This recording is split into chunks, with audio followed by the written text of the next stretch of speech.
Hello friends, இன்றைக்கி என்ன சமையல் அப்படின்னு பார்க்கலாமா? இன்றைக்கி எங்கள் வீட்டில் என்ன சமையல் அப்படின்னு பாருங்கள். சூப்பரான சூடான சாதம், சுட சுட சாதம்.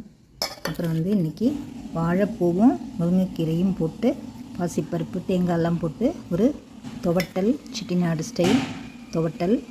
அப்புறம் இன்றைக்கி நம்ம வீட்டில் கோலா உருண்டை குழம்பு, பருப்பு, சோம்பு, தேங்காய், வெங்காயம் எல்லாம் கலந்து உருண்டை பிடிச்சி எண்ணெயில் வறுத்து நான் போட்டிருக்கேன் உருண்டை. சில பேர் ஆவியில் வேக வச்சு போடுவாங்க, சில பேர் அப்படியே கொதிக்கும்போது குழம்புல போடுவாங்க. நான் எண்ணெயில் வறுத்துட்டு அப்படியே குழம்புல போடுவேன். பூண்டு, வெங்காயம், தக்காளியெல்லாம் போட்டு நல்லா குழம்பு கொதிக்க வச்சுட்டு அப்புறம் உருண்டையை வறுத்து அதில் சேர்த்துக்குவேன். இன்றைக்கி நம்ம வீட்டில் கோலா உருண்டை குழம்பு. நீங்கள் எப்படி செய்வீங்கன்னு சொல்லுங்கள் கமெண்ட்டில்.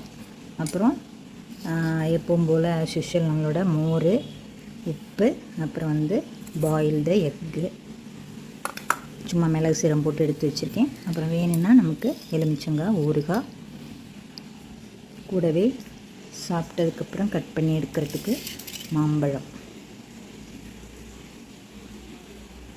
ஓகே ஃப்ரெண்ட்ஸ், இன்றைக்கி உங்கள் வீட்டில் என்ன சமையல்னு கமெண்ட்டில் சொல்லுங்கள். இந்த சமையல் பிடிச்சிருக்கா பாருங்கள். இந்த சமையல் போல் நீங்கள் என்ன இன்றைக்கி சமைச்சிங்கன்னு கமெண்ட்டில் சொல்லுங்கள்.